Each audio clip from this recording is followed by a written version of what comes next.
Hello बच्चों, ओ sorry class 12th के बच्चों, बिकॉज आपका तो लेवल अपग्रेड हो चुका है। सो कैसे हो आप सभी लोग? उम्मीद करती हूँ आप बिल्कुल मजे में होंगे।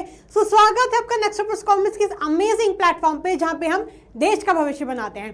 तो सबसे पहले तो आपको बहुत बहुत कॉन्ग्रेचुलेशंस कि आपने अपनी क्लास 11th को सक्सेसफुली पास कर लिया है। ये अपने आप में एक बहुत बड़ी बात होती है और आज आप क्लास 12th में बैठे हुए हो। तो मुझे पता है कि भैया क्लास 12th में आ चुके हो तो आपको थोड़ा बहुत डर तो लगना शुरू हो गया होगा, बिकॉज क्लास 12th की बात है, बोर्ड क्लास की बात है। और जो लोग बोलते हैं ना कि क्लास 12th से क्या ही हो जाएगा, उन लोगों को भैया करारा जवाब देना है कि क्लास 12th में हम ऐसा रिजल्ट ला के देंगे कि आपकी आंखें फटी की फटी रह जाएंगी। बिकॉज क्लास 12th जो होती है ना बहुत ही इंपॉर्टेंट होती है। इसकी मार्कशीट हर एक जगह देखी जाती है। भले ही आप कॉलेज का सिलेक्शन करने जा रहे हो, अगर आपको कुछ फ्यूचर में कुछ कोर्स करना है, कुछ कॉम्पिटिटिव एग्जाम वगैरह देना है, हर एक जगह आपकी क्लास 12th की मार्कशीट देखी जाएगी। सो क्लास 12th आपकी बहुत ही इंपॉर्टेंट होती है और इसी को मद्देनजर रखते हुए हम आपके लिए लेके आए हैं आज ब्रिज कोर्स की वीडियो। तो ब्रिज कोर्स का मतलब क्या है, यानी ब्रिज का मतलब क्या होता है आपको पता ही होता है, जो एक जगह को दूसरी जगह से कनेक्ट करे वो होता है आपका ब्रिज।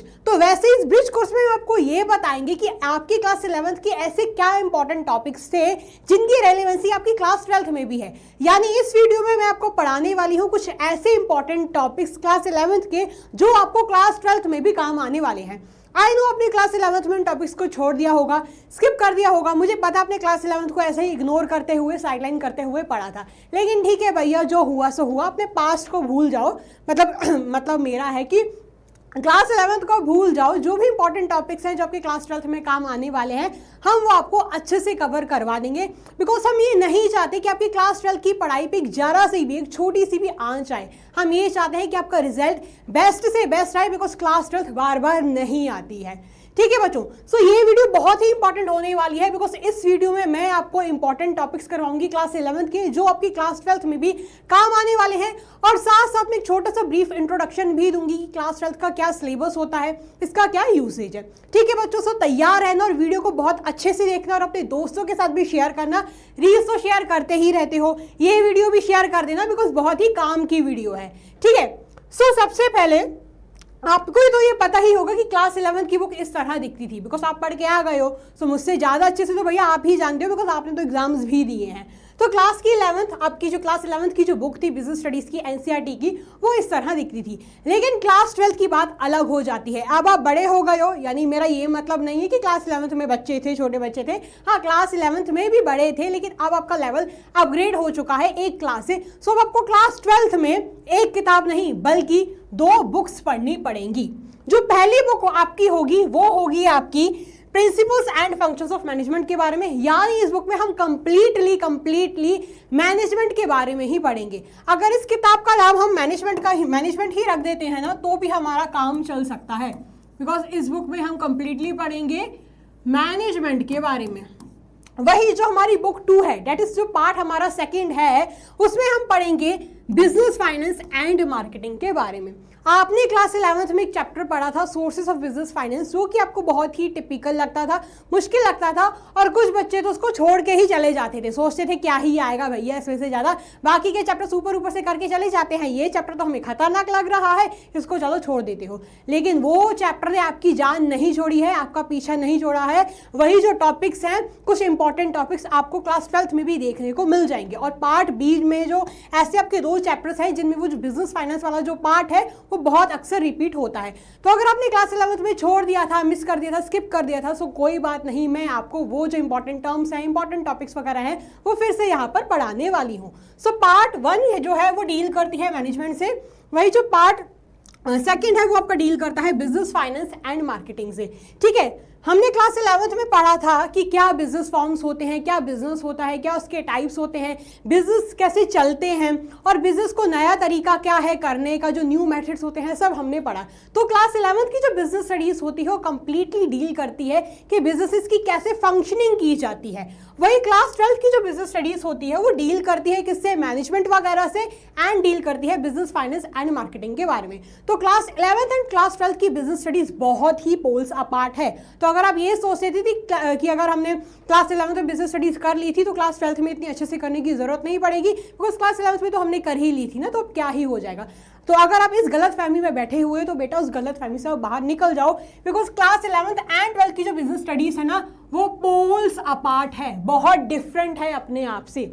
जो क्लास 11th की बिजनेस स्टडीज थी उसमें थे आपके 10 चैप्टर, या जो एक चैप्टर को और ऐड कर देते तो 11 चैप्टर, लेकिन क्लास 12th की जो बिजनेस स्टडीज है उसमें कुल है आपके टोटल है 12 चैप्टर्स, और इसमें आपको 2 बुक्स पढ़नी है। अब आप छोटे बच्चे नहीं है कि एक ही बुक पढ़ के चले जाएंगे, सो आपको ज़्यादा मेहनत करनी पड़ेगी। ये बात आप पहले से ही सुन दो। पहले तो भाई आपकी बोर्ड की क्लास है एंड साथ साथ में आपके चैप्टर भी इंक्रीज हो गए हैं। ठीक है बच्चों, आए बात समझ। तो क्लास 12 की बिजनेस स्टडीज में हम क्या पढ़ेंगे? बेसिकली हम पढ़ेंगे मैनेजमेंट के बारे में and business finance and marketing के बारे में। अब मैं आपको हमारी जो क्लास 12th है उसमें कौन से चैप्टर्स हैं उनके बारे में थोड़ा सा बता देती हूँ। तो पहला चैप्टर ही है आपका nature and significance of management. जैसे कि मैंने आपको बताया ही था कि जो क्लास 12th की जो बिजनेस स्टडीज की जो पार्ट ए की बुक है वो कंप्लीटली डील करती है मैनेजमेंट से। सो पहला चैप्टर ही है आपका मैनेजमेंट, फिर है मैनेजमेंट के क्या प्रिंसिपल्स हैं, ठीक है। फिर तीसरा चैप्टर है आपका बिजनेस एनवायरनमेंट। बिजनेस एनवायरनमेंट यानी जो बिजनेस है उसका क्या क्या सराउंडिंग्स होती हैं, वो कैसे डील करता है अपनी सराउंडिंग्स में। फिर ये जो आपके planning, organising, staffing, directing, controlling, ये भी क्या है? मैनेजमेंट के ही फंक्शंस हैं। ठीक है, मैंने आपको बोला ही था कि जो पार्ट ए है वो कंप्लीटली मैनेजमेंट से ही डील करती है, तो ये सब मैनेजमेंट से ही रिलेटेड होता है। और ये जो सारे हैं planning, organising, directing, staffing, controlling वगैरह, ये सारे आपके क्या हैं? आपके फंक्शंस हैं मैनेजमेंट के। तो पार्ट ए में हम कुल पढ़ेंगे 8 चैप्टर्स, वही पार्ट बी में है आपके टोटल 4 चैप्टर्स। तो financial management, financial market, marketing management and consumer protection, ये हम पढ़ेंगे 4 चैप्टर एंड 8 + 4 = 12 चैप्टर हैं आपकी टोटल क्लास 12 की बिजनेस स्टडीज में। एंड जो हमने पढ़ा था बिजनेस फाइनेंस वाला चैप्टर वो भी आपका रिपीट होने वाला है। रिपीट तो नहीं होने वाला है, बट कुछ ऐसे इंपॉर्टेंट टॉपिक्स, टर्म्स है, टॉपिक्स है जिनकी रेलेवेंसी आपको यहाँ पर भी देखने को मिल जाएगी। यानी कहाँ पर देखने को मिलेगी? इन चैप्टर्स में आपको देखने को मिल जाएगी। जो आपका बिजनेस फाइनेंस वाला चैप्टर था क्लास 11th का, जिसमें कुछ टर्म्स थे जैसे कि डिबेंचर्स, इक्विटी, प्रेफरेंस, जिनको देख के आप घबरा जाते थे कि भैया ये क्या होता है, वह उन्हीं चीज़ों ने आपकी अभी भी जान नहीं छोड़ी है, अभी भी आपका पीछा नहीं छोड़ा है, अभी भी आपका पीछा करते करते क्लास 12th में आ गए हैं और फिर से आपको वो चीज़ें पढ़नी पड़ेंगी। तो अगर आपने स्किप कर दिया था सो नो इशू बच्चों, मैं फिर से आपको वही चीज़ें पढ़ाने वाली हूँ इस वीडियो में। सो बिजनेस फाइनेंस के जो कुछ इंपॉर्टेंट टर्म्स एंड टॉपिक्स हैं वो आपको financial management and financial market में देखने को मिल जाएंगे, और ये दोनों चैप्टर्स हैं आपके पार्ट बी के। किसके हैं? पार्ट बी के हैं। ठीक है, सो अब मैं आपको बताती हूँ कि बिजनेस फाइनेंस क्या होता है। अभी मैंने आपको जैसे बोला ही था कि मैंने ब्रिज कोर्स में क्या करवाऊंगी कि आपको जो भी important terms and terminologies and topics होते हैं जिनकी रेलेवेंसी आपको क्लास 12th में भी देखने को मिलेगी, वही मैं आपको कराने वाली हूँ। तो आपको यही बताने वाली हूँ कि पहले सबसे बिजनेस फाइनेंस क्या होता है। ये जो टॉपिक है एज इट इज आपकी क्लास 11th का, ये एज इट इज आपका क्लास 12th में भी रिपीट होने वाला है। सो अगर आपने स्किप कर दिया था तो अब स्किप मत करना, बिकॉज मैं फिर से पढ़ा रही हूँ। ठीक है, अच्छे से पढ़ना है। सो बिजनेस फाइनेंस पहले तो क्या होता है? तो बिजनेस फाइनेंस ऐसा पैसा होता है जो कि बिजनेस वाले यूज करते हैं अपनी डेली बिजनेस एक्टिविटीज को कैरी करने के लिए, कंडक्ट करने के लिए। यानी बिजनेस को चलाने के लिए क्या चलता है? पैसा चाहिए होता है। जैसे कि हमारी जिंदगी को चलाने के लिए हमें क्या चाहिए होता है? खाना चाहिए होता है, पीना चाहिए होता है, यानी पानी पीना चाहिए। ठीक है, खाना खाने से क्या होता है? हमारी बॉडी को एनर्जी लगती है, हमें हमारी बॉडी को न्यूट्रिएंट्स मिलते हैं, मिनरल्स, विटामिन्स वगैरह सारी चीज़ें वो मिलती हैं, इसलिए हम अपनी ज़िंदगी को चला पाते हैं, आगे बढ़ पाते हैं। तो वैसे ही बिजनेस को चलाने के लिए भी जो उसका फ्यूल होता है वो होता है उसका मनी। जैसे कि अगर हमारी बॉडी में खून खत्म हो जाएगा ना, जिस दिन पूरा जब खून खत्म हो जाएगा उस दिन हम ऊपर चले जाएंगे। तो वैसे ही जिस दिन बिजनेस में सारा पैसा खत्म हो जाएगा उसी दिन जो बिजनेस का सारा सर्वनाश हो जाएगा, यानी बिजनेस पूरा का पूरा उसी दिन चौपट हो जाएगा। बिकॉज जो मनी होता है वो होता है ब्लड लाइन बिजनेस का। क्या होता है? ब्लड लाइन रहता है। एक बिजनेस का ब्लड लाइन रहता है आपका मनी। ठीक है, क्या रहता है? ब्लड लाइन रहता है। फिर अब बिजनेस फाइनेंस की क्या सिग्निफिकेंस है, यानी क्या इंपॉर्टेंस है, ये जो आपने टॉपिक क्लास 11th में छोड़ा था ना, ये एज इट इज आपको क्लास 12th में भी देखने को मिल जाएगा। सो अब बात आती है कि बिजनेस फाइनेंस की क्या इतनी इंपॉर्टेंस है। सो सबसे पहले क्या आता है? To start and establish a business. एक बिजनेस को शुरुआत करने के लिए, उसको खोलने के लिए ही पैसे की ज़रूरत पड़ती है। अब भैया जब तक पैसा नहीं लगाया जाएगा बिजनेस में, तब तक एक बिजनेस को जान कैसे मिलेगी? जब तक हम किसी कार में, बाइक में, स्कूटी में पेट्रोल डीजल नहीं डलवाएंगे तब तक वो आगे नहीं बढ़ पाएगी। वैसे ही एक बिजनेस में जब तक पैसा नहीं लगाया जाएगा, जब तक कैपिटल इन्वेस्ट नहीं किया जाएगा, तब तक वो बिजनेस आगे नहीं बढ़ पाएगा। अब जब पैसा लगाया जाएगा, जब हम ज़रूरी सामान वगैरह खरीदेंगे, तभी बिजनेस आगे बढ़ेगा। अब कोई ऐसा तो है नहीं कि भैया जादुई शक्तियाँ आई और बिजनेस खुद ही खुद चलने लगा। जब तक हम पैसा नहीं डालेंगे बिजनेस में, तब तक हमारा बिजनेस आगे नहीं बढ़ पाएगा। फिर है to run day to day activities of business, यानी जो बिजनेस की जो डेली एक्टिविटीज होती हैं उनको चलाने के लिए भी आपकी फाइनेंस की ज़रूरत पड़ती है। जैसे कि आपका सैलरीज वगैरह देना, ठीक है, सैलरीज वगैरह देना, रॉ मटेरियल्स खरीदना, ये सारे काम फ्री में तो नहीं होते हैं बच्चों, पैसा तो उनमें लगता ही है। तो ये सारे कामों के लिए बिजनेस फाइनेंस की ज़रूरत पड़ती है, ठीक है। फिर नेक्स्ट है हमारा to modernise, expand and diversify the business. Business को मॉडर्नाइज, एक्सपैंड करने के लिए, बढ़ाने के लिए, डाइवर्सिफाई करने के लिए भी पैसों की ज़रूरत पड़ती है। अगर आपका घर सिंगल माले पर है, अगर आपको डिप्लेक्स बनाना है तो आपको क्या करना पड़ता है? आपको और पैसा लगाना पड़ता है और तभी जाके आपका जो घर होता है वो ग्रो कर पाता है, एक्सपैंड कर पाता है। वैसे ही अगर आपको अपने बिजनेस को एक्सपैंड करना है तभी फाइनेंस की ज़रूरत लगती है।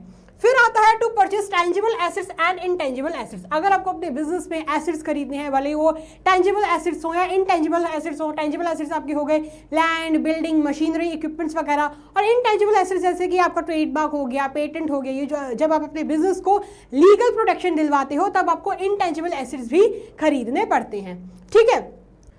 To face and remain ahead of competition, यानी जो हमारी सोसाइटी में, जो बिजनेस एनवायरनमेंट में जो कंपटीशन चल रहा होता है, अगर उस कंपटीशन में अगर आपको सर्वाइव करना है, आगे बढ़ना है और अपने कॉम्पिटिटर्स से और बिजनेस एंटरप्राइजेस से, तो आपके पास पैसा होना ही चाहिए। जिसके पास पैसा होता है वो ही आगे बढ़ पाता है। ये तो आपने सुना ही होगा, चढ़ते सूरज को सलामी दी जाती है, सुना है ना। तो वैसे ही जिसके पास पैसा होगा भैया, वो अपने आगे के चैलेंजेस के लिए, डिफिकल्टीज के लिए पहले से ही प्रिपेयर रहेगा, मेंटली प्रिपेयर रहेगा एंड फाइनेंशियली तो प्रिपेयर रहेगा ही रहेगा। इसलिए आपका बिजनेस फाइनेंस बहुत ही इंपॉर्टेंट हो जाता है, इसलिए इसकी ये आपने सिग्निफिकेंस पढ़ ली है। ये चीजें मैंने, ये आपको पूरा कंप्लीट जो चैप्टर है मैंने आपको क्लास 11th की जो वन शॉट वीडियो है उधर भी पढ़ाया हुआ है, और जो हमारी रैपिड रिवीजन की वीडियो थी जिसमें मैंने आपको 10-15 मिनट के अंदर अंदर पूरा चैप्टर आपको समराइज वे में पढ़ाया था, वो सारी वीडियोस आपने हमारी देखी होंगी कि कितने अच्छे से हमने आपको पढ़ाया हुआ है with the help of best examples. अगर आप चाहते हो कि आपको यही सारी चीजें with the help of best examples के साथ,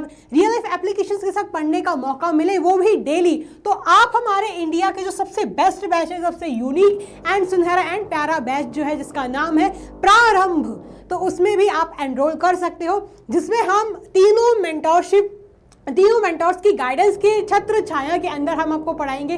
जो है हमारे दिगराज सर, प्रशांत सर, शोभित सर, इनकी गाइडेंस के एंड मेंटोरशिप के अंदर हम आपको बहुत अच्छे वे में पढ़ाएंगे। और मैं आपको पढ़ाने वाली हूँ बिजनेस स्टडीज, रोहित सर आपको पढ़ाने वाले हैं अकाउंटेंसी, सानिध्य सर आपको पढ़ाएंगे इकोनॉमिक्स, एंड कुलदीप सर आपको पढ़ाएंगे applied mathematics and core mathematics with the help of Shobhit sir, and Magnolia ma'am आपको पढ़ाने वाली है इंग्लिश। ये बहुत ही प्यारा एंड सुनहरा बैच है जिसमें हम आपको सारे फीचर्स प्रोवाइड करने वाले हैं। डेली आपकी क्लासेस चलेंगी जिसमें आपके डाउट सॉल्विंग सेशंस भी होंगे, क्वेश्चन आंसर सॉल्विंग सेशन भी होंगे, सब कुछ होगा। और ये आपको पता ही है कि भैया जो हम हैं लीकर्स के नाम से फेमस है। आप बिजनेस स्टडीज का पेपर भी आपने देखा होगा कि जो मैंने पढ़ाया था वही आया था, सानिध्य सर का भी आपने देखा ही था कि जो उन्होंने पढ़ाया था वही आया था। तो वो लेगेसी है ना वो कंटिन्यू हो रही है। हम इनके ही मेंटोरशिप के अंडर में आपको पढ़ा रहे हैं, और इसलिए पढ़ा रहे हैं बिकॉज हमें पता है कि आपके लिए बेस्ट क्या है। जो ट्रेड्स इनके पास है वही ट्रेड्स ये हमारे साथ भी शेयर करते हैं, और वही चीजें हम भी आपके साथ शेयर करते हैं, कंटिन्यू करते हैं। तो अगर आप चाहते हैं कि आपकी क्लास 12th बेस्ट से बेस्ट रहे, तो आप प्रारंभ बैच में भी आ सकते हैं बच्चों, ठीक है। इसकी जो लिंक है वो डिस्क्रिप्शन बॉक्स में दी गई है, तो अगर आप चाहते हैं so you are free to purchase, ठीक है। फिर नेक्स्ट है हमारा sources of funds on the basis of ownership, यानी अब हमारे फंड्स के क्या टाइप्स होते हैं ओनरशिप के बेसिस पे। तो पहला होता है हमारा ओनर्स फंड्स। ओनर फंड्स क्या होता है? जो ओनर का, जो प्रोप्राइटर का खुद का पैसा होता है वो उसका कहलाता है owner funds. So the funds provided by the owner of the business enterprises are known as owner funds, यानी जो बिजनेस एंटरप्राइजेस के जो प्रोप्राइटर होता है वो जब अपना खुद का पैसा लगाता है बिजनेस में तो वो उसका फंड कहलाता है ओनर फंड्स। अब बिजनेस को चलाने के लिए किसकी जरूरत चाहिए होती है? सबसे पहले पैसे की, और वो पैसा अगर आपके पास है तो भैया बहुत अच्छी बात, यानी आप फिर किस में आओगे? आपका जो पैसा है वो आएगा ओनर फंड्स में। लेकिन अगर आपके पास पैसा नहीं है, आप कहीं और से जुटा रहे हो, कहीं से लोन वगैरह खरीद रहे हो, लोन वगैरह कर रहे हो, तो वो पैसा आपका आएगा बोरोड फंड्स। यानी बोरोड फंड्स ऐसा पैसा होता है जो कि लोन वगैरह से लिया जाता है, जो उधारी पे लिया जाता है। किस पे लिया जाता है? उधारी पे लिया जाता है। ये खुद का पैसा नहीं होता, इसको वापस करना ही करना होता है। तो दो टाइप्स के फंड्स होते हैं, पहला है आपका ओनर एंड दूसरा है आपका बोरोड फंड्स। ये जो शब्द है ना, ओनर एंड बोरोड फंड्स, ये आपको क्लास 12 की बिजनेस स्टडीज की फाइनेंशियल मैनेजमेंट वाले चैप्टर में भी अक्सर देखने को मिल जाएगा। तो अगर ये दोनों शब्द आ गए ना तो घबरा मत जाना कि क्या हो गया। वैसे ही क्लास 11th के ही है, लेकिन आपने फिर भी किसी रीजन की वजह से छोड़ दिया था, ये चैप्टर नहीं पढ़ा था, तो मैंने आपको फिर से बता दिया है। और ऐसे कौन से शब्द हैं, कौन से ऐसे वर्ड्स हैं, टर्मिनोलॉजीज हैं जो बार बार रिपीट होने वाली हैं, और ऐसे शब्द हैं आपके इक्विटी शेयर्स। तो ओनर फंड्स के क्या क्या टाइप होता है? पहला होता है इक्विटी शेयर्स, दूसरा होता है आपका प्रेफरेंस शेयर्स एंड तीसरा होता है आपका रिटेन्ड अर्निंग्स। लेकिन जो डिटेल में मैं आपको पढ़ाने वाली हूँ इक्विटी एंड प्रेफरेंस, जो इक्विटी एंड प्रेफरेंस शेयर्स है ना वो अक्सर आपको रिपीट करते हुए दिख जाएंगे। ठीक है बच्चों, तो पहला है आपका इक्विटी शेयर्स एंड दूसरा है आपका प्रेफरेंस शेयर्स। लेकिन इससे पहले भी आपको ये बता देती हूँ कि शेयर क्या होता है। अगर आपको नहीं पता है, वैसे तो शेयर हमने क्लास 11 में पढ़ लिया था, लेकिन चलो ठीक है फिर से बता देती हूँ, बिकॉज मुझे पता है कुछ बच्चे इस शेयर जो वर्ड होता है ना उसको भी देख के घबरा जाते हैं। तो शेयर मतलब क्या होता है? एक जो कंपनी होती है ना उसकी जो कैपिटल होती है उसके जब छोटे छोटे टुकड़ों में बांट दिया जाता है, इनटू स्मॉल यूनिट्स में डिवाइड कर दिया जाता है, तो वो जो हिस्सा होता है शेयर होल्डर का वो कहलाता है शेयर। ठीक है, मान लीजिए एक कंपनी की 10 लाख की क्या है? शेयर कैपिटल है, और उसमें से अगर किसी शेयर होल्डर का 1000 रुपए का हिस्सा है तो उसका कितना शेयर बनता है? उसका शेयर बनता है 1000 रुपए का। ठीक है बच्चों, जैसे कि आप अपने फ्रेंड्स के साथ क्या गए, किसी कैफे वगैरह में गए, किसी रेस्टोरेंट या होटल में गए और आपने एक पिज्जा ऑर्डर किया, तो पिज्जा में कितने स्लाइसेस हैं? मान लीजिए 6 स्लाइसेस हैं। तो आप 6 फ्रेंड्स हैं और हर एक फ्रेंड के हिस्से में हर एक जो फ्रेंड है वो क्या करेगा? एक एक स्लाइस खा रहा है। तो उस एक फ्रेंड का कितना हिस्सा बन रहा है? एक फ्रेंड का एक स्लाइस का हिस्सा बन रहा है, यानी एक स्लाइस का उसका शेयर बन रहा है। वैसे ही क्या होता है, कंपनी की जो शेयर कैपिटल होती है उसको छोटे छोटे यूनिट्स में, टुकड़ों में बांट दी जाती है, और जो इंसान, जितना इन्वेस्टर, जितना शेयर होल्डर जितने के शेयर्स खरीदता है उतना उसका शेयर बन जाता है। ठीक है बच्चों, आई बात समझ? सिंपल शेयर क्या होता है। अब हम पढ़ते हैं कि इक्विटी शेयर्स क्या होते हैं। So equity shares are those shares which do not carry any special or preferential rights in the respect of annual dividend and repayment of capital। यानी इक्विटी शेयर्स ऐसे शेयर्स होते हैं जिनके पास, इक्विटी शेयर होल्डर्स ऐसे share holders होते हैं यानी जिनको कोई भी स्पेशल या अलग ट्रीटमेंट नहीं मिलता है in respect of annual dividend and repayment of capital. यानी क्या होता है, एक जब कंपनी अपने इक्विटी शेयर होल्डर्स के साथ अपना डिविडेंड देती है, अपना प्रॉफिट शेयर करती है, तो पहले सबसे पहले वो क्या करती है? अपने सारे क्लेम्स को सेटल करती है। फिर बाद में जो पैसा बचता है, बाद में जो प्रॉफिट बचता है उसको बांटती है किसके साथ? अपने इक्विटी शेयर होल्डर्स के साथ वो शेयर करती है, बांटती है। अगर मान लीजिए किसी कंपनी को बहुत अच्छा खासा प्रॉफिट हुआ, बहुत अच्छा खासा मोटा प्रॉफिट उससे कमाया, तो फिर क्या होगा? जो इक्विटी शेयर होल्डर्स होंगे उनको डिविडेंड ज्यादा मिलेगा, बिकॉज इस बार कंपनी ने अच्छा खासा प्रॉफिट कमाया है। अगर इन केस कंपनी को इतना अच्छा प्रॉफिट नहीं मिलता है तो फिर क्या होगा? इक्विटी शेयर होल्डर्स को डिविडेंड भी कम मिलेगा। सो डिपेंड करता है कि कंपनी कितना प्रॉफिट कमा रही है। तो इसलिए इक्विटी शेयर होल्डर्स जो होते हैं ना उनके पास कोई भी फिक्स रेट नहीं रहता है डिविडेंड का।